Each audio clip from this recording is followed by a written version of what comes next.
ہمیں نہ نبی پاک علیہ السلام نے یہ سمجھایا ہے کہ اپنی زندگی میں طے کر لو کہ ہوگا وہ جو اللہ چاہے گا، ہوگا وہ جو رب چاہے گا۔ ہم نا بہت زیادہ پریشان۔ مجھے ایک بات بتائیں آپ، اتنے سارے لوگوں کو آج کل کالا جادو ہے، اتنے سارے لوگوں سے فلانا جلتا ہے، اتنے سارے لوگ ہیں جن سے محلے والے حسد کرتے ہیں، اتنے سارے لوگ ہیں جو کہتے ہیں جی بس رشتہ دار لے گئے، اور خواتین میں تو یہ مسئلہ اللہ ماشاءاللہ بہت ہی زیادہ ہے۔ وہ کہتی ہیں فلانی نے جادو کر دیا تو تباہی ہو گئی۔ میں کئی دفعہ سوچتا ہوں کہ یہ بتائیں یہ ہو سکتا صحیح ہے؟ میری طرف دیکھو، یہ ہو سکتا ہے رزق میرے حصے کا ہو چلا پڑوسیوں کے گھر جائے؟ ہوتا ہے ایسا؟ یہ کس طرح کی بات ہم کرتے ہیں؟ جادو کے اثرات ہوتے ہیں، لیکن اتنا زیادہ اپنے آپ کو کمزور کر بیٹھنا، ہر وقت سانپوں سے ڈرنے والا رسیوں سے بھی ڈرنے لگ جائے، کچی اور کمزور باتیں کرنا، اور کئی دفعہ ایسے غلط رستے اختیار کرنا جو بالکل مسلمان کو زیبا نہیں۔ یہ حدیث پاک دل کی تختی پہ لکھ لینا۔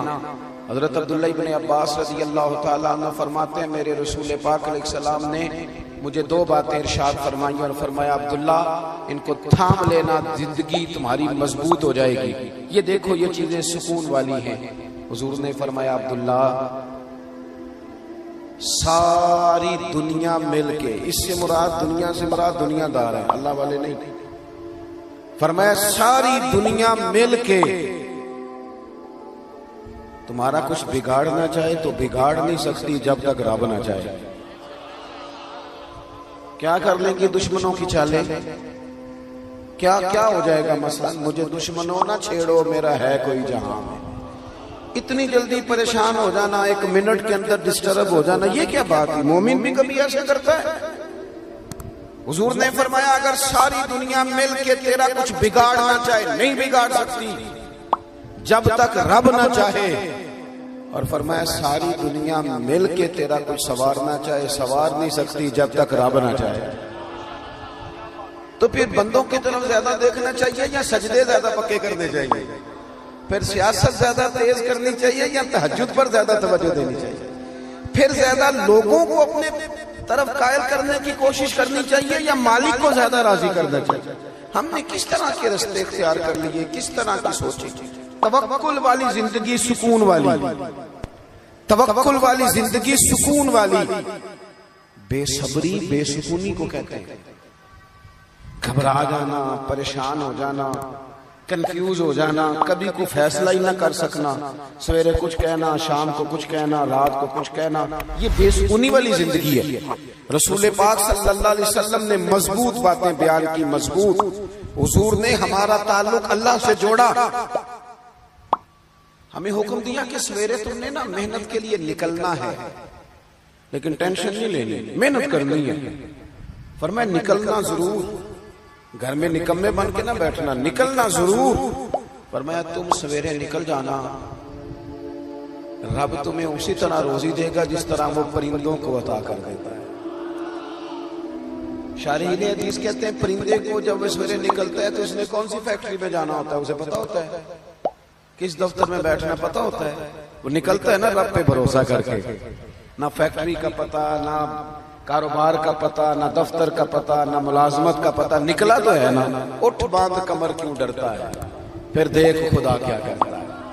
اقبال اپنے بیٹے سے کہنے لگے دیار عشق میں اپنا مقام پیدا کر، تو نیا زمانہ نئے صبح و شام پیدا کر، رویا نہ کر، تڑپا نہ کر، ادھار نہ پکڑا کر، امیروں کی طرف دیکھ کے منہ نہ تیرے میں پانی نہ آئے، بڑی گاڑیاں دیکھ کے للچایا نہ کر۔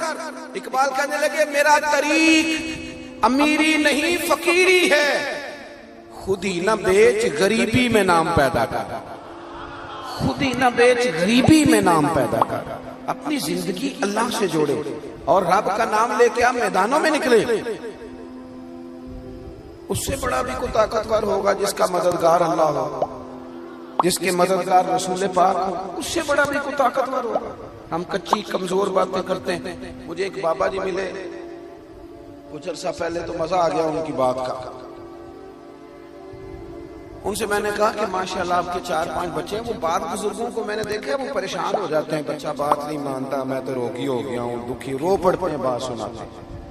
ایک بزرگ مجھے ملے دیسی سے سادے سے، میں نے کہا بابا جی خیر بال بچے دی سناؤ, کچھ تابے داری کرتے نے؟ میرے علاقے کے تھے پرانے جاننے والے, انہوں نے موٹی سی بات کی, کہنے لگے پترا میں نہ کدی بندیاں دی ٹینشن نہیں لئی, تابے داری کرن گے تے اللہ اجر دے گا, نہ کرن گے تو جو ساڑے نال کرن گے ادو بعد پا لیں گے. اتنا الجھنے کی کیا ضرورت ہے, اتنا زیادہ پریشان ہو جانا. وہ بعض خواتین ہیں وہ کہتی ہیں جی خامد نہیں سنتا, تو میں نے کہا خامد کے ذمہ آپ کے حقوق ہیں, آپ توجہ کریں, لیکن اتنا زیادہ ڈیپینڈ نہیں. آپ کو سب سے زیادہ توجہ رب رسول پہ کرنی ہے, پڑوسیوں پہ, رشتہ داروں پہ, تعلق والوں پہ, شاگردوں مریدوں پہ, فلانے پہ نہ, بھروسہ اللہ رسول کی ذات پہ. یہ چیز آپ کو سکون دے گی. دوسری بات آپ حضرات کی خدمت میں عرض کرنی ہے, نا امیدی بے سکونی پیدا کرتی ہے. نا امیدی, اور جن لوگوں کا رب کی رحمت پر پورا بھروسہ ہونا وہ بے سکون نہیں ہوتے. قرآن مجید میں آیت ہے نا, الا بذکر اللہ تطمئن القلوب, خبردار ہو جاؤ اللہ کی یاد میں دلوں کا سکون ہے. تو حضرت صدر الحفاظ رحمۃ اللہ علیہ صاحب تفسیر خزائن العرفان فرماتے ہیں اس کا معنی کیا ہے؟ فرماتے ہیں اس کا معنی یہ ہے کہ ہر وقت اپنے رب کی رحمت کی یاد میں رہو. ہر وقت یہ کچی کچی باتیں کرنا, وہ کہنا جناب اتنا عرصہ ہو گیا کام ہی نہیں چلتا, یہ چیز آپ کو ڈسٹرب کرے گی, آپ پریشان ہو جائیں گے. اور میں حضرت صاحب جس کام کو ہاتھ لگاتا ہوں پیچھے ہی جاتا ہوں, تو یہ چیز آپ کو کمزور کر دے گی, بے چین کر دے گی. آپ یہ کہیں کہ میں محنت کرتا رہوں گا, انشاءاللہ میرا رب مجھے کامیابیاں عطا فرمائے گا. ہر وقت اگر کمزور باتیں, ایک بندہ بیمار ہے, وہ ہمارے یہاں کچھ لوگ تیمارداری بھی کرنے جاتے ہیں تو وہ ذرا ڈبل بیمار کر آتے ہیں. ایک تو وہ جاتے ہی سب سے پہلے کہتے ہیں اوہو تسی تو بڑے کمزور ہو گئے, چلے وہ بیچارہ پہلے ہی بیمار تھا اور حال خراب کر دیا. پھر دوسرا جو بھی تیمارداری کرنے جاتا ہے, ناراض تو نہیں ہو جائیں گے آپ لوگ؟ چلو میں ویسے بھی کدوں تہاڈی پہ گل کرنا, میں تے ہورے کی پہ کرنا. کچھ لوگ جاتے ہیں نا تیمارداری کرنے تو ایک نسخہ بھی ساتھ لے کے جاتے ہیں زبردستی, کہتے ہیں میں کھاتا سی مینوں آرام آیا سی تم ہی کھا, اور کچھ تو بنا کے لے آتے ہیں. اور کئی تو ایسے ہوتے کہتے ہیں لاؤ پانی کے گلاس, ایک خوراک کھاؤ میرے سامنے. او بھائی آپ مہربانی کریں, آپ جب تک کسی شعبے کے اندر مہارت نہیں رکھتے اتنی دیر تک آپ اس طرح کے کام نہ کریں. آپ کبھی ڈاکٹر کے پاس دوائی لینے جاتے ہیں تو وہ سب سے پہلے نا ایک کونے پہ لکھتا ہے کہ آپ کو شوگر تو نہیں, آپ کو بلڈ پریشر تو نہیں, پھر وہ دیکھتا ہے کہ آپ کسی اور مرض میں مبتلا تو نہیں. اس حساب سے وہ نسخہ بناتا ہے تاکہ کسی جگہ کوئی چیز ایسا اثر نہ ڈال جائے جو تکلیف کا باعث ہو. اور جو نسخہ لے کے آیا اس نے کوئی شے بھی نہیں پوچھی, وہ بس یہی بتایا جاتا ہے کہ میں نے کھایا تھا.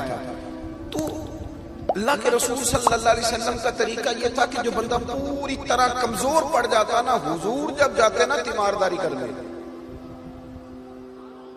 تو بس تیری ایک نظر